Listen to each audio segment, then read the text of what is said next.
Now, when I start talking about this one, the KALC and the KBSC, when I talk about the longevity, because everybody wants to know how long the light stays on with a battery. When I talk about them, all our tests have been in the max setting, the highest lumens. And you are going to be blown away. I was. Now, there's no internal batteries. It comes like this in a nice cardboard box. You pop it out, and it's pretty simple. It goes on what? An 18-volt battery. Okay? But look at the maneuverability of it. You could take it like this. You can hang it, swivel it. And this is what we're calling our task light. You could put this in any position. Once again, it has the mounting swivel, but I could take it and put it on the magnetic mount, and I have it now. You can have excellent lighting in your shop, but there's sometimes when you're working with really intricate pieces, you want task lighting. Now, the operation is super simple, but come up here, Chris, to get it here. This is called an on-off button. Yeah, Minnie is okay, so Minnie, the reason I'm doing this is as I'm saying this, I'm looking at Christine. And Chris is shaking. Okay, no, it's important to understand this because I was confused when I popped it out. I didn't read any directions. Look, you turn it on. Okay, it went on. Okay, so in low, it's 300 lumens. In medium, it's 600 lumens. So Christian was just in here, and he looked at this, and he went, "Does this bright?" And he grabbed the KAL2, the Sys-Air 2, and we turned it on this one, and he went, "Oh, hang on, let me turn it back on. 1, 2, 3." He went, "Oh my God, that is unbelievably bright compared to the KAL2." Now, that is 1,200 lumens. If you remember the lumens I was talking about on the Sys-Air 2, that was only 769 lumens. Okay? There's no internal battery with this. I want to make sure you understand to turn it off, you got to hold it for a couple seconds, okay? It's really simple. Okay, I'm going to put it in here. So I'm going to turn up to that 1,200 max, okay? Now, the range on this, to make sure you have good clarity on it, is between 1 meter and 2 meter, or 6 feet, roughly 6 feet, roughly 12 to 12 feet. Okay? But with a 4 amp hour battery that I have on here, think about this, and this is in the 1,200 lumens. You're going to get 6 hours of longevity on that. That's amazing. There's 24 LEDs on here versus the 12, which we thought we had maxed out before. But also, if I put a 5 amp hour battery, let's get this on here, okay, and get it in high, right? 7.5 hours of illumination, max illumination. So think about it, everybody. You're inside a cabinet and you're installing hinges or drawer slides. You bring this up and you just bring it up on the side of the cabinet. You got perfect illumination. You already have batteries because you have a lot of Festool cordless. It's wonderful. Okay, a variety of different ways to mount. You know what I'll use this for? I'll have it in my shop. I got great lighting in my shop at home, but guess what? Sometimes I know my eyes are getting younger by the day, but sometimes I need them so I can read a tape measure. You know, and boy, sometimes there's a shadow in the way, but boy, I can get perfect illumination on that, right? Look at that, absolutely perfect. So it's a great task light. Minnie, you understand that? Absolutely. Okay, that's all that matters. All right, good. And don't forget, 1/4-20 and a hang hook. That's how you mount it. Look how nice and compact this is. I mean, this could fit right in your pouch, right, when you need it. Hey, Mo. Okay, next. Whew. I wanted to wait for this because I was talking about that number, 5,000, or I would see 5K, and I go, this thing's $5,000? No. What does 5,000 K mean? K is a rating of illumination or the color of illumination. It's not the lumens, and it's the quality of light. Now, I wanted to pull this up and I'm going to read off of this because I've said this before. When I turn on a Festool light, I'll bring it over here. Whether it is on a tool or one of our lights, it's 5,000 Kelvin. It gives, for a painter or someone in a shop, it gives you perfect daylight. It gives you perfect illumination, the quality of it. And it's really important, from what I have been taught, when you're working with like yellows and greens. Okay? It gives you that true color. Have you ever painted something or sprayed something and it looks so much different when you bring it out in daylight? That's what 5,000 Kelvin is. So here's what you'll see. If you've bought an LED or used something LED, and I have them at home. I have like little flashlights and everything. If it's 3,300 and lower on the K rating, it's going to give you a yellow tint. Between 3,300 and 5,500, that's your natural. Okay? And if it's over, greater than 5,500, and you'll see it a lot because everybody wants a bigger, better Kelvin rating, it's going to have a bluish tint. I've seen some headlights with that bluish tint, LED lights. Okay? So the sweet spot is 5,000, and that's why we chose it. Okay? I hope that came across okay. Next, you light up my life. No, Minnie? Oh, yes, you do. Okay. All right. Thanks, Min. Okay, so this is our new job site light. Pretty simple. There's so much stuff to remember on this. Okay, LEDs. Look at all of them. Hang on a second. Chris, I don't want to blind you. I don't want to blind the audience. Oh, you know what I need to do? I'm going to put a 4 amp hour in there. At full illumination, okay, that'll be 5,000 lumens. Wow. Okay, with a 4 amp hour battery, which I'm going to slide in. There's a little compartment. You open it up and you close it up, okay? With that 4 amp hour battery at max, you're going to get 2 hours of illumination. That's crazy. Okay, so here's how you turn it on so you can see it. You just press it on. Look, I have a full battery in there. You got a battery gauge. Now, right now, that's 700 lumens. That's basically with 70. You like that, Minnie? I do. Okay. I know I'm doing a good job when Minnie peeks around the around the board. She's going, ooh. You do that all the time in Lost in the Catalog. I do. I never know. I think we're going to do that in a month. We're going to do episode 4,000. Great. Oh, yeah, we're hanging in there. Okay, now, this is a stepless, hopefully I'm getting this right, a stepless variable illumination. Look how this gets bright. Look at this. Okay, the range on there, or the rated range, is 2 meters or 6 feet to 15 feet or 5 meters.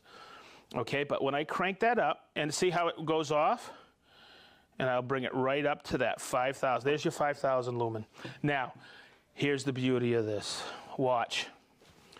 I could take this and shine it on the ceiling. I wish I had a dark room. Oh my God. I wish I had a dark room here. Okay, but that is, oh my God, that's worse than this Sys-Light Duo. By the way, check this out. Don't look into the light. Okay? Holy moly, is that bright? Okay, now if I take a 5 amp hour battery in there, I'll get 2.5 hours. By the way, that's rated at the 5,000 lumens. That's crazy. It's crazy how long the longevity on it. So, in the early days with the Sys-Light 1, I was like, it's bright and not so bright. We always knew you wanted to know the lumen rating on it and the longevity of the battery that you put on there. So remember, it's 2 hours with the 4 amp, and with the 5 amp, it's 2.5 hours. All right? And to turn it off, you just hold it.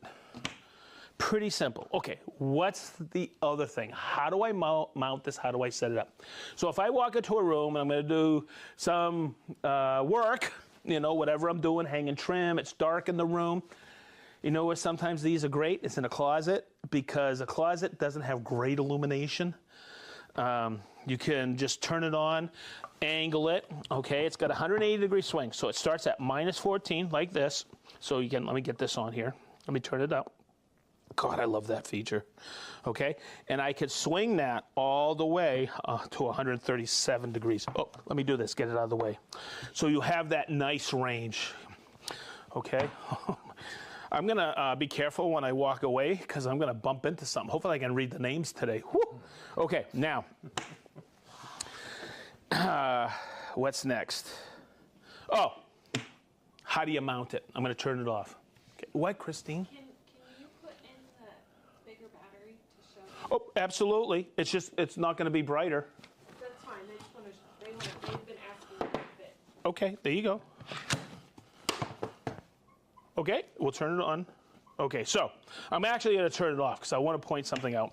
Let's flip it over. Okay, so you have this handhold, right? I feel like I'm the Undertaker with this, right? Okay, or Sleepy Hollow guy, Headless Horseman. Hey, you like that? Okay, you can use that as a lantern. Set it anywhere. It's got a nice base. You get the tilt feature on it. But I'll turn it off here. Underneath, right here. See that? It's designed to mount on what? Okay, so you could take this, set up the tripod, go into a room, wherever work you're gonna do, trim, drywall, whatever. Say you're mudding, you just hook it up like this. You're working on the ceiling. You just take it like this. And boy, I wish, but look at that. Okay, Chris, come here real quick. I want you to shine up. Okay, right here, and you'll see the difference. Watch. And you'll see how that just illuminates up there. It's wonderful. Look at that cast. Holy moly, don't look down in there. Okay, I'm gonna turn it down. Okay, I'm just gonna remove it here, okay? And I wanna turn it over. Right here, you have 4 magnets. Okay, it's pretty easy. I'm gonna take that, I'll just put it over here and say you're working and you can just mount it like this. Take it like this, wherever you want to swivel it. Magnets are everywhere. Boy, is that tough to take off. You could just take 2. I'm going to swing over here, Chris. Follow me, Bubba. Okay, and you have, I mean, just 2 magnets will hold. If I take it on here, just like that. So that's why we designed it like this. Also, I could take it, and you're going to see, you can mount it in these 2 holes or a single mounting hole. Put a screw in there, slide it on a stud. There's tons of ways to hook this up to get it stable for you. There's gonna, so this will be available March 26th. This is the newest job site light. That replaces the Duo. This replaces, I really like this. No internal batteries, no charger to worry about. You just, of course, you have a Festool battery, you're good to go. Woo! That's the KALC, and that's the KBSC. So there's 2 versions of it. Let's get into a little back and forth here. We have this one called a HEPA Sys-Air. You know how you can tell? Says so? Says HEPA. Okay. And then we have one over here. This is the non-HEPA. You know why? Because it doesn't say anything on it. Okay. There is a difference. Now, if somebody bought each one, or you were looking at each one, and you look at the motor, and it has the same watts, it has the same volts, it has the same airflow, or supposedly the same everything, the same turbine, the same everything, and they do. But there's a huge difference. The electronics inside are different. They have a different CFM, cubic feet per meter reading. Okay. Here we go. Statistic. The HEPA has 264 CFM. The non-HEPA has 423 CFM. Don't get that in the film. I wrote it down.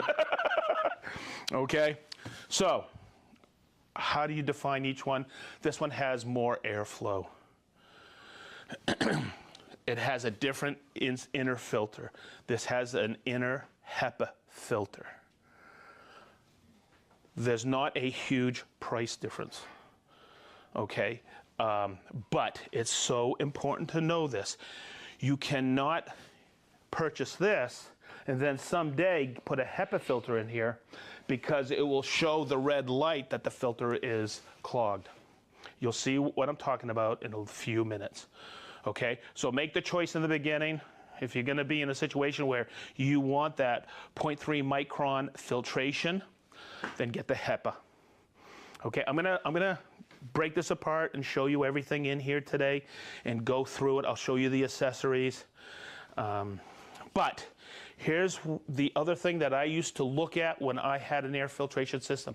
How much in my cubic footage of my shop did it circulate the air? How many air rotations in there? So you got to calculate, and it's just not square footage, it's also the cubic, where you've got to measure also the ceiling. So I'm going to use this, and this is what Rick helped me crunch this week.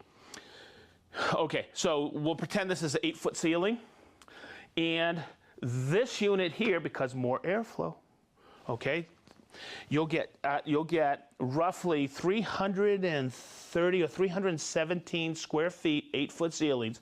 You'll get 10 rotations of air. Okay.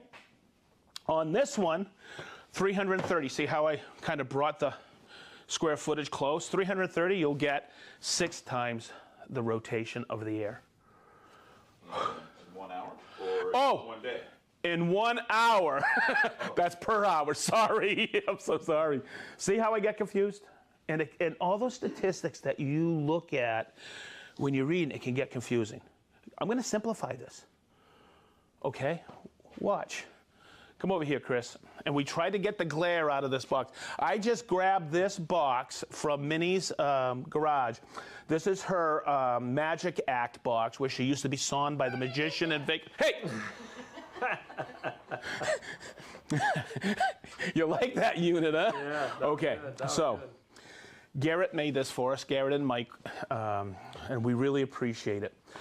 What we have is, this is an Atmos system. We have a particulate reader in here. I'm going to show you. I'm going to come over here, Chris. Let me come over here.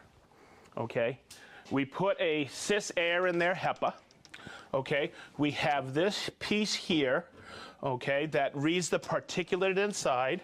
And yes, the glass might be a little smoky because we've been testing it this morning here. But we're going to read it up here. You got this unit? Yep. Where we got good air quality here. 92 is a rating. Okay, and you'll see. Now, what I'm going to do is I'm going to contaminate the area with some drywall dust. Okay? Chris, it's okay. You won't breathe any. It's contained. Okay? I'm going to use the blower port on the CTC MIDI. I'm getting good at these letters. Okay, now check it out.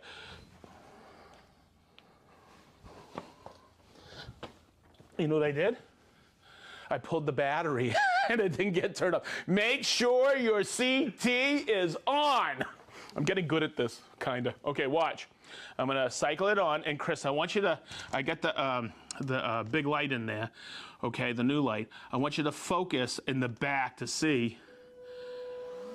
Okay, look at that. I'm going to contaminate the area. Let me get it really good. Okay, is that coming through, Christine? Okay. Now, see all that fine stuff in there? I'm not going to stick my head in there this time, okay, because that's not good for you. But if you're using a Plain-X drywall sander, guess what? That captures a lot of that dust. So what I'm going to do here, I'm going to use the force. Hang on. I'm going to turn on the CT. Watch over here, Chris. I'm going to turn it on with the force. Okay, and I want you to focus up here. This is really bad air quality. Okay, but now that is cycling. You can see it visually, how clean that's getting, right? Is that coming through, Christine? Okay, everybody see this? Okay, and this is going to kick in about 10 seconds. You're going to see on this particle reader how quick this cleans up. And you'll see it go from here. Oh, there it goes. Okay, we got a score of 50 now. 67 unit, you can stick your head in there now. Okay, 76, okay? And look how quick that was, and you can see it. Now, this has got a little dust on the inside because I let it sit, but look, we're in the really good, clean air. Okay, so I could talk stats with you all day long, but I go, seeing is believing. Okay, now, let's step over here. And I think that kind of cements it in everybody's head how well the Sys-Air works. Okay, and that is the HEPA unit in there. Okay, next, let's talk about how you set this up. It's pretty simple. It comes in a sustainer, 437M. You open it up, and it's got a cord. And it's got a little notch right here. Pretty simple. All sealed. Bring it down, and I'm going to bring it over here. Now, this is oversimplifying. You ready? Air goes in here, dirty air. Clean air comes out here. I mean, come on. It's easy, but I'll show you all the filters. Hang tough. Okay, you plug it in right here. It does not have a remote start. Here's the start right here. Look, pretty simple. That's got two settings, 1 and 2. We'll start with 1. Right there, it's about 55 decibels. Okay, it's quiet. Christine, you really can't hear it over there, can you? Okay, it's nice and quiet. All right, when you put it in 2, now the flow's gonna really whip up. It's about 63 decibels. Okay, it's about the same range as our CT dust extractors. You turn it off, and you have 2 filters in here.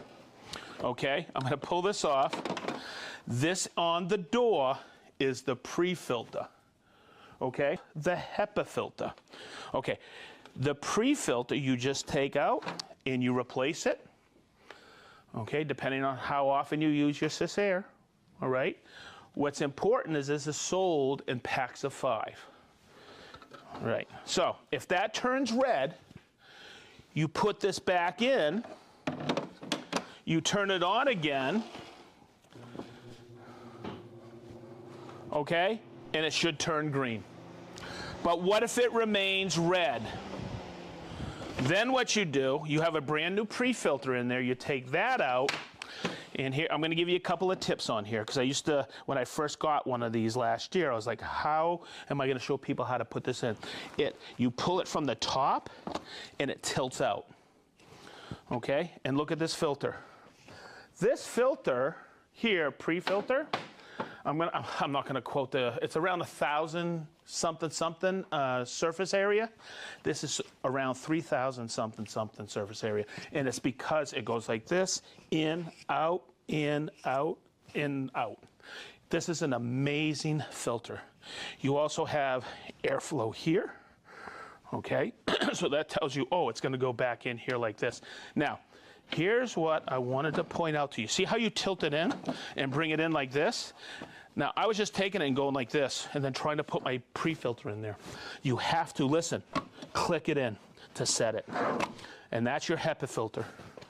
Okay? This goes in and sets up, and that's all it is. Cool. There's an electrical outlet in here. That isn't an automatic on and off when you put a tool in there. It's just an extra outlet to have on the job site. Emphasis on the job site.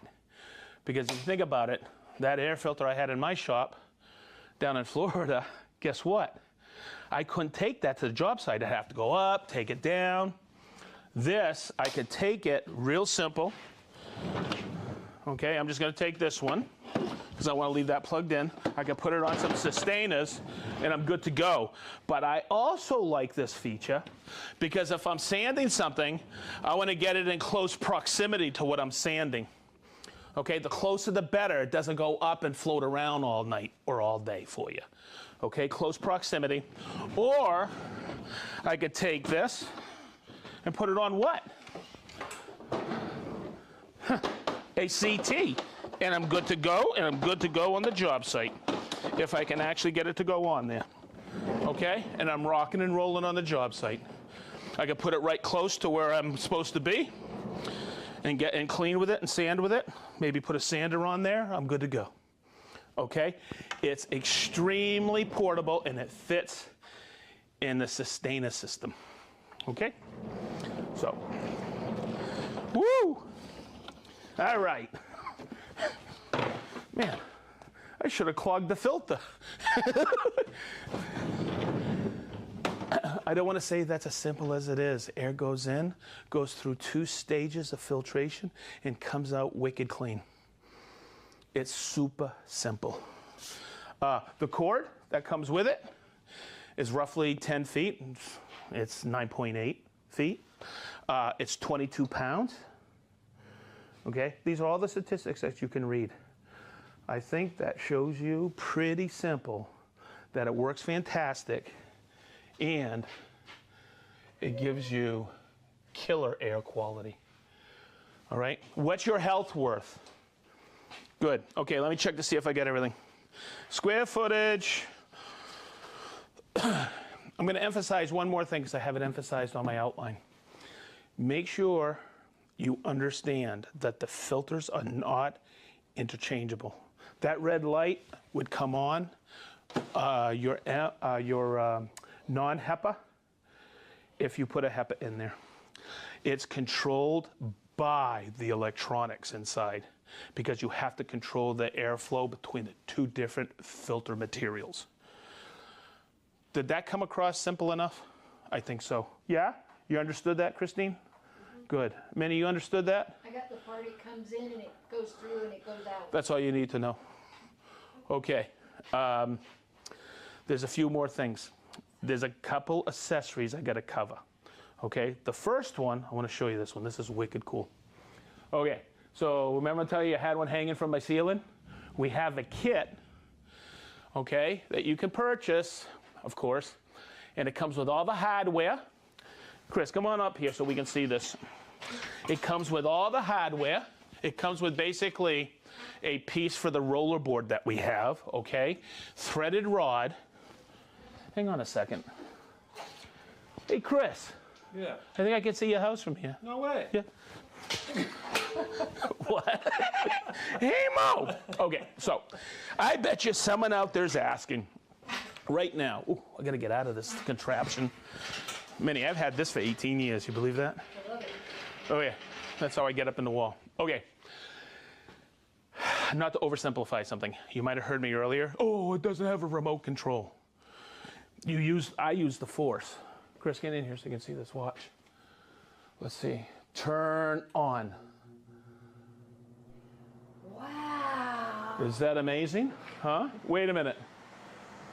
I always use the force. Turn off.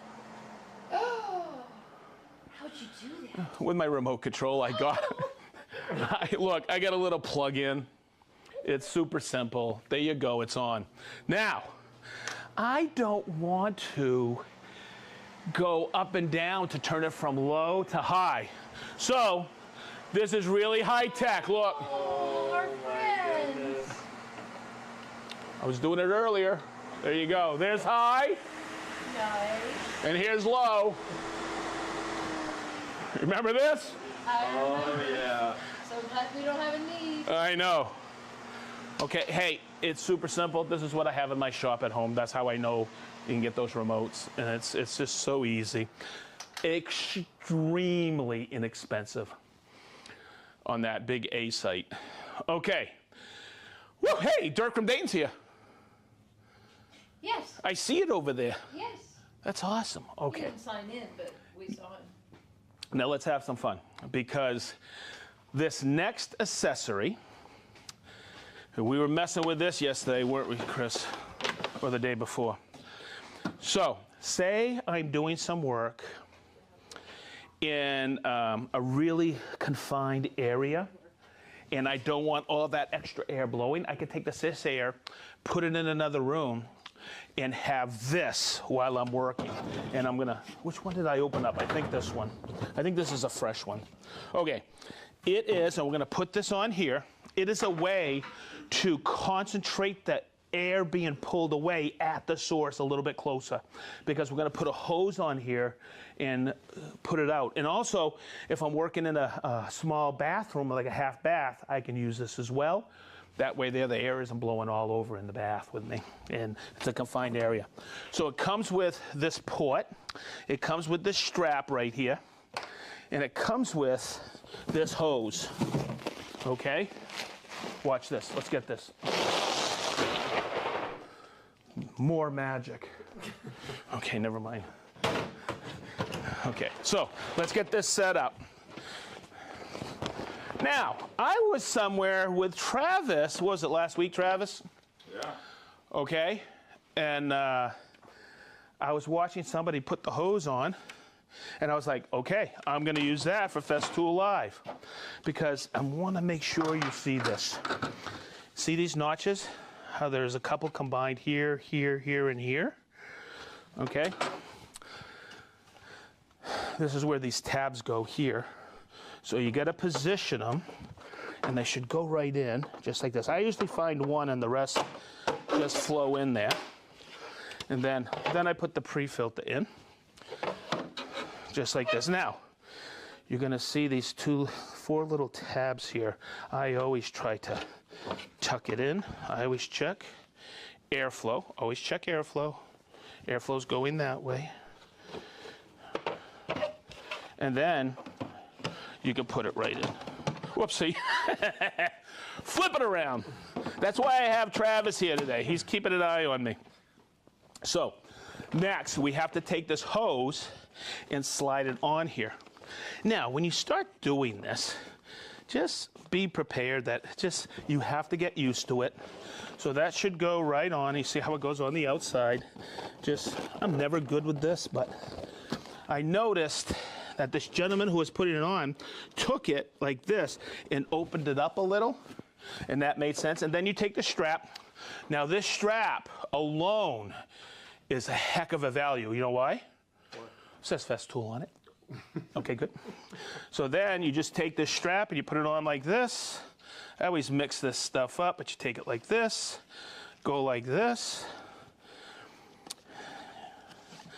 And then what this does is this gets you closer to what you're sanding, or grinding, or whatever. And it's got a heck of a reach. Do you know what that is? I got it written down. It's a 20, I got it written down because I wanted to know. It is a length of 19.5 feet, which is 6 meters, and the diameter is 200 millimeters, which is 7.8 inches. See that? But there you go, and that gets you in a close proximity to where you're working, but also puts that out. Say you've got something with a zip wall, you don't want that in with a zip wall. You can just bring the hose into the zip wall and you can have that outside. So it really cleans the air for you. So that's another accessory. Also, I should have talked about this. I have my CSC 50. We're coming out with too many cool tools all at once to remember all these abbreviations, okay? I have my CSC 50. Okay, sustainer saw, and I got my Capex right here. Everybody knows who owns these 2 tools. It captures, like this will capture 92% of the dust. But there's that stuff that kicks back, right? That is why I positioned my Sys-Air here, okay? So I don't want to breathe that while I'm working. So I come in the morning, and then sometimes I walk in, I have this usually right over here, and I go. And I have that running when I know I'm going to be doing a lot of cutting, okay? And I don't know, well, I think Chris would notice more than anybody because we're in here filming all the time. He's noticed, right, Unit, that it's a lot cleaner in here? Mm-hmm. Okay? Say yes. Yeah. Okay, good. Okay, he doesn't notice. All right, now, Minnie just got something in the mail, and I got to point it out. This was the original air filter, okay? I mean, I used to work in the garden and cut stuff, and think about it. It's a natural thing to clean the air. It makes it better for your health, okay? And get ready for next week, baby. See how I staged all that? I think it's since mid-February, I've been talking about the 100-year anniversary of Festool, but I am really, really excited. This is 25 years we've been here in North America. And what we're doing is we're going to start releasing throughout the year, some limited edition items. Okay? The first one we'll talk about today, and we'll do some stuff with it. We'll put some pieces and parts together. But check out the sustainer. Okay, that alone in a year or two will be worth about $8,000. Check it out. Look, it says 100 on there. Highly collectible. Hey, guess what it is? It's limited edition. Check out the T-lock. It says 100. But what do you get inside of it? Huh, the values never end. You get a plug-it cord. Okay, you get, look at this. Check it out. I just found this in there. You get this little thing that shows what a domino connector is. Okay, that's wicked cool. Okay. You get the cross stops.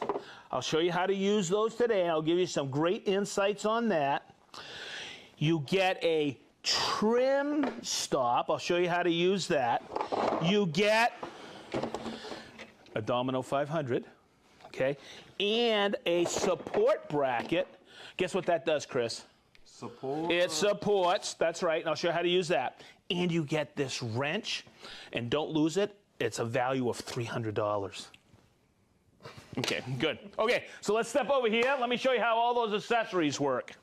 All right, now, you probably have been watching Festool Live, if you're watching now, for a while. I've covered all of this. But every time I do something and I repeat something, people go, oh, that's a great idea, Sedge. Listen, I've covered this before, I'll tell you that again, but you don't pick everything up. So I wanted to think this through and go, let me just go through all those accessories so you know how to use them. Now, over the years, people would come into trainings here and would go, oh, that's what those pieces and parts are for inside that Domino set.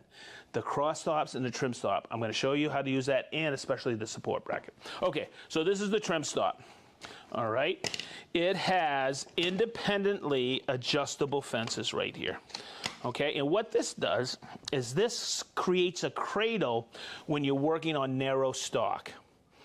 But it also speeds up operations because you set it up once and say you got a bunch of spindles to run and a bunch of rails. This thing makes it wicked quick. Let me show you what I'm talking about. Okay, so when we look at the Domino, okay, I'm just going to bring it down here. This is called the plate, and this is called the base. Now, right now, we're going to work off the plate. Okay, so where this goes, and you're going to see these two little tabs right here. You get those? Those coming through, Christy? Okay, Christine? Okay, see how it goes? You see that arc emulates the arc of the plate? I'll just slide that on, and there's two little notches here. And I'm just going to put that in there like that. And this one in here kind of like this. Just like this, and I'm going to lock it in. Okay, so we have it set up. Now, what I did earlier, just to speed up this process, is I scribed a center line. This is 50 millimeter stock. Minnie, Yo, what's half of 50? 25 like me. Ooh, you behave. You're really good at Miss Metric. You're really good, Miss Metric. Okay. So, what are you laughing at? Come on. Okay, watch. On the Domino, there's several scribed center lines. Check this out. See the point of that center triangle? That is right there. That's the center line. You have a center line here. And I don't think you can see this on here, but there's a etched center line right here on the base. So the way I'm going to set this up is I'm just going to take this, lock it in at 20. Okay. See how these are independently adjustable? I'll take it like this and bring it right to that center line, and I'll bring these two in like this and like this. But I always verify it. When I want it to be exactly in the center, I'll come here, and if you can come in here, unit, and see this. See this right here? You have these little lines here. There's a little scale here. I'm gonna lock that in there, and you see how that's 25 and 25? I'll bring it in, and I am good to go, and it nestles in there absolutely perfect. So I know when I run this, I'm going to put a 5 millimeter tenon right in the middle. Okay, next. I've coached you over the years. Make sure you mark everything, and I'll show you why. I'm going to work off the face. That's one of the most important things. That's why I call it the #1 rule, is mark your boards, and I always put an X on there. Hey, Chris, I ever show you a picture of my X? Never mind. Okay. I knew it was coming. Look at Christy didn't even laugh at that. How many times have I heard it? Oh, never mind. Hey, the room's getting old here. Okay, let me get a clamp right here. All right, so let's set this up. I have it set. Okay, Christine, I'm gonna do it because you asked me to earlier. Where is it? I'm gonna check to see if I have a 5mm bit installed. Hang on. She loves that. I promised her I'd do it. Okay, good. Okay, so I got a 5mm bit in there. Now, Minnie, what's half of 30? 15. Woo! Okay, because I'm going to use a 5x30 domino. All right, so I'm going to set my plunge depth at 15. And this is roughly 20mm. It doesn't have to be exactly in the center. But this is, I think I milled this at 20. This is 20mm thick. So I'm going to set my plate height right here at 20. See that? That's the thickness that's in that window. I'm just going to verify I'm at 90. I am ready to go. So, first thing I'm going to do is put my dust extraction on. Come in here. Get my plug it. Don't forget, it's a full quarter turn. Now, I'm going to take this and put it up against here. This is a stop, right? It's a dog. It's a low profile stop. Now, see how I'm working off the table? That base is not hitting the table whatsoever. And you notice how I'm going to plunge. I'm going to plunge from the back of the machine to ensure I'm plunging in line. Okay? Now I'm going to turn this off so you understand this. You see how I mark the boards? What happens is if you have a boatload of these spindles, right? Guess what happens? You get confused. See the X right here? Don't take it and do this now. Always work off the face because this will be tilted ever so slightly. So what I do is, see the cut right here? It's perfect. I just do this and I helicopter it around like this. And I'll do a couple of these spindles. And you see how quick this work is? Okay, when you get good at this, make sure you get this unit. You can do it on one foot. Good. Let's do another one. I'm feeling randy today. Think about doing this with any other mortising machine. The problem is you got to take your wood, move it here, move it there, clamp it down, do this. Here, I just did 3 spindles, lickety-split. Look at that. Look at that. They're absolutely perfect, every one. Let me get a few more of these dominoes. Think about how much time this would save you from some of those traditional mortising things you have in your shop, like a hollow chisel mortiser or even using chisels. Look at that. Absolutely perfect. So let's do the rail here. Okay, so as I cover this through the rest of the process here, I think you all know, I've mentioned this before, this is the plate and this is the base. The distance from the base to the center of the bit is 10 millimeters. So I want a domino right here and right here. And to speed it up this morning, I measured 10 millimeters back. So this is where I tell everybody, don't overthink this, because Chris has a tendency of overanalyzing everything. Okay, so when I put this on here, look, come in here, unit.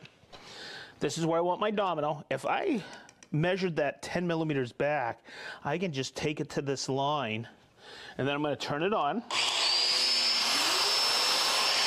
and plunge. And then I'm going to do the next one.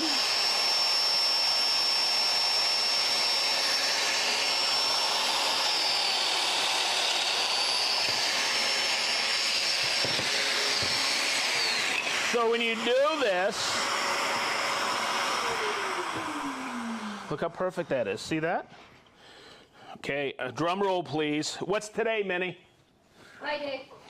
So this is easy as pie? Oh. No? Wait for it. Very good. Wait for it, no? Okay. So that comes in your 100th anniversary Domino 500. That's the trim stop. Now let's go over here to these two pieces. And these are known as the cross stop, okay? It can be very confusing. Let me get my domino over here. I told Robert I wouldn't use that one. Now, I'm going to say this, everybody here in North America, okay? If you don't have a domino, you'd want to go get one of these because there's a killer savings on it. But also, I think it's released March 26th. Okay. I don't think we have any left here. They all went out to the dealers. Yep. So this is going to be quite the. You need to act quick if you want one of these. How's that? That was pretty good, huh? Not bad. I might do this for a living someday, unit. You just pay attention. Okay, next. This is one that I've seen so many people. They came to training and go, I never understood those. It's pretty easy. I'm going to put these two boards together. Look. So what's the first thing I'm going to do? I'm going to mark the face that I'm going to be working off. Okay, and I'm going to go in the direction. So somebody came up to me one time, and I was doing this too myself. I think I only need one. No, you need both of them. So if we look really close, you're going to notice the scale right here. And let's see, 150, if I set that, that's roughly 6 inches apart because 25 millimeters is roughly 1 inch. Somebody's out there already correcting me, it's 25.4, whatever, but it gets you close enough for government work. Okay, and you see this little point right here? That will go into the mortise. Okay, and this will allow me to index it. The first one I'm going to index is with these flaps right here, and that brings me 37 millimeters in from the front edge. Okay, so when I put these on, I have this one set at 150 and this at 150. So you're going to see a little dovetail right here. Okay, of course that's going front. You don't want to put it on the other way, right? And the other thing I'm going to check really quick, okay, is right here. And Chris, hopefully we can get this. You see how this says DF500 and this says DF700? I can take this and reverse it because on the 700, that's the larger domino, the distance from the base to the center of the bit is 15 millimeters. Okay, so these can work on both machines. So when you put that on, there's a little dovetail here, a little pin, that's your tail. You put it in here and you lock it back like that. And I'll put the other one, make sure that's set at 150. Okay, and there we go. Hence the cross stop. Hey, Mo!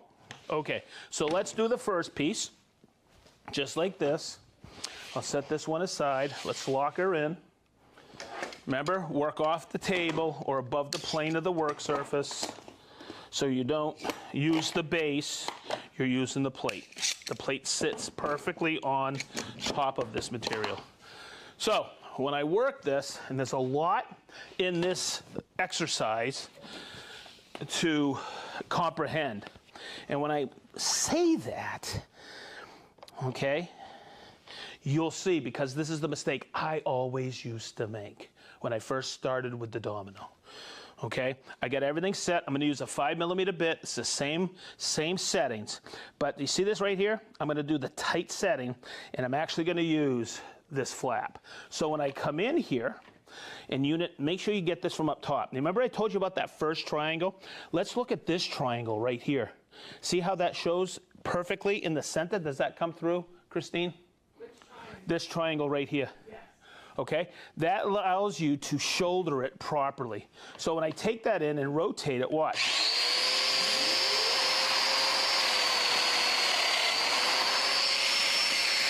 So the next one, while it's running, I'm going to switch.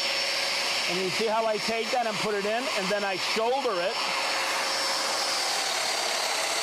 And if you really think about this, I can go right down the line. I don't have to eyeball it. I let the precision of the machine work its magic. And I can put boards together effortless.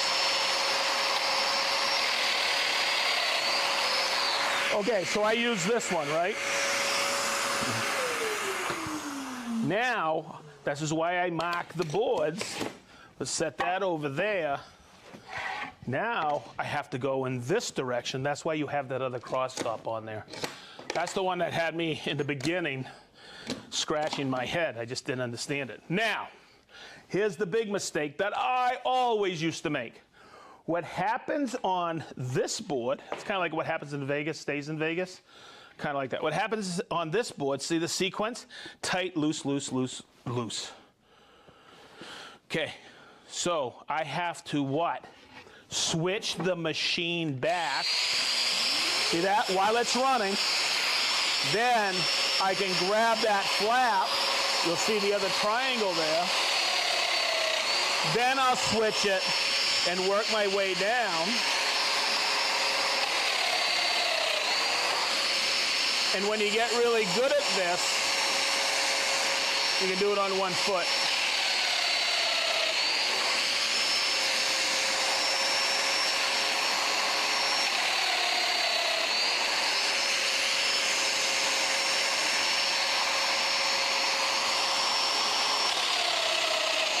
Okay.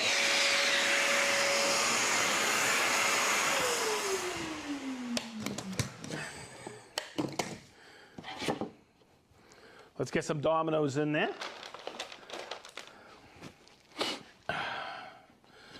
See how there's no play side to side?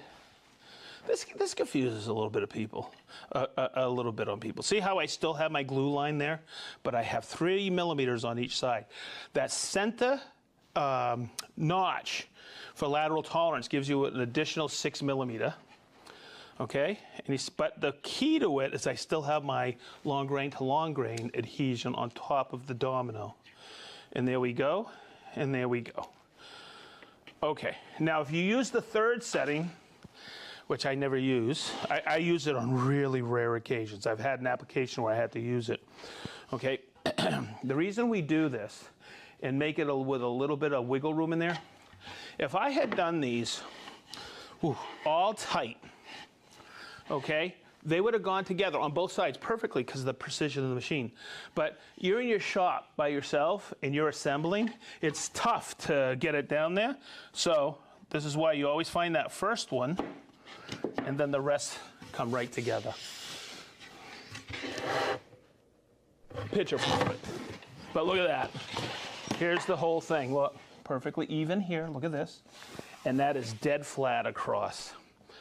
Okay, a little bit of glue, a couple of clamps, absolutely perfect. Okay, next. Oh, look at that, someone took a bite out of my domino. Okay, let's come over here. Oh, you know what else I need when I come over here? My domino.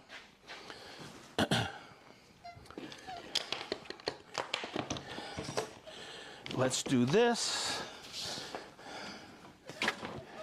Hey, Manny. Do you notice I'm only using one dust extractor today? I'm impressed. Thank you. I thought, because I just ordered the other ones and I'm waiting for them.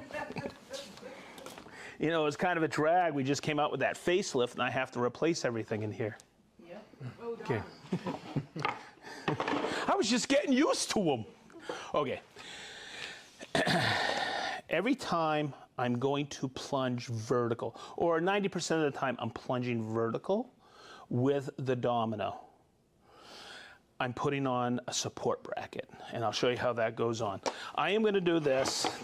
I'll call this a cabinet, building a cabinet, and this is just something really simple I do, because you know how I mark the faces? Okay, I'll do this. I'll make a little triangle, or I'll just make a mark.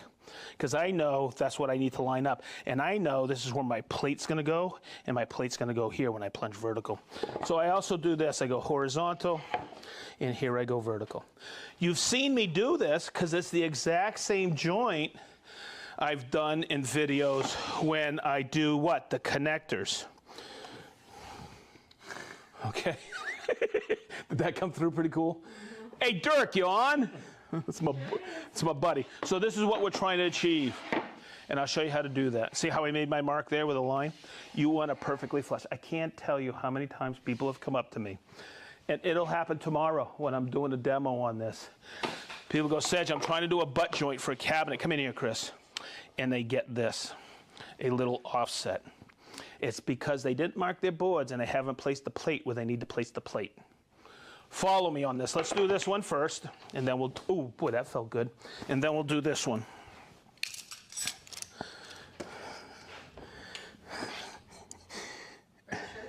Yeah, this never gets old. I have only done this a billion times. I love doing this. This is such an amazing machine. It really is. And I'm not just saying that because I work for Festool. It's just so cool. Oh, God. I was setting this up. Min knows this. I was setting this up yesterday. I was like, yep, I just threw everything out here. I go, it's not that I'm going to wing it. It's just we've done it so much, you know. Okay, so when you put anything on here, you saw me do it with the cross stops. You remember the cross stops? I needed a flat surface to put it in the dovetail. Okay, here, I want the flat surface here. On the bottom, you have these two, threads right here, and you have these screws. Where it goes is right in there, and it taps in. But don't attempt to put this on like this. Okay, you won't seat it properly. It has to have a good reference to put on. Okay, and boy, I have seen people put this on skewed and have horrible results with it. So make sure you tap it in absolutely dead flat. I put a little pressure here to get it just right. Okay, so we're gonna do the horizontal. We got it all set up. Let's do the 20.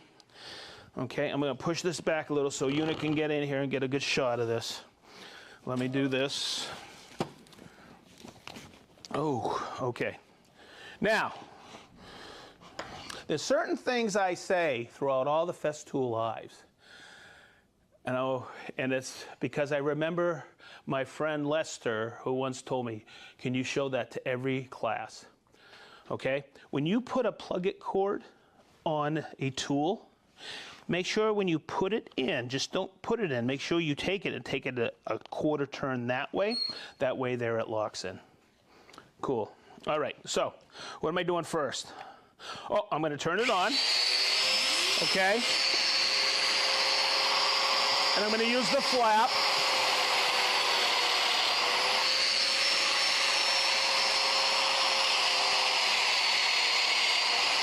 Okay, good. Next, I'm going to plunge vertical here, and there's a lot to show you on this. This has evolved over the years. All right. Okay, so when I put this on here, all right, this has a little bit of flexion in it. So what I like to do is hold it right here. Come here, Chris, so you can see it. I put pressure right here. My plate is on this little edge here, 3/4 edge. So I put a little pressure here like this. Now, here's something I learned from a friend of mine, Greg Pelini. I used to go like this and turn it on. And sometimes, as I turn it on, it would plunge into the... Don't do that. What I like to coach people on is take it. Don't put your fingers all the way in. Just take it right here and pinch it on so it doesn't plunge into your work.